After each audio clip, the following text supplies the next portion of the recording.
I'm in Chester, Illinois, and this is the Chester Bridge. And I just found out they're going to be replacing this bridge. This bridge has been there since 1944 and 1942. They built a brand new bridge, and then 2 years later, the tornado took it out.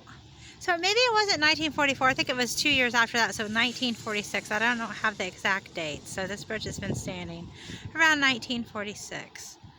And they've received funding to have a new bridge soon, so like within the next year. It's a beautiful bridge.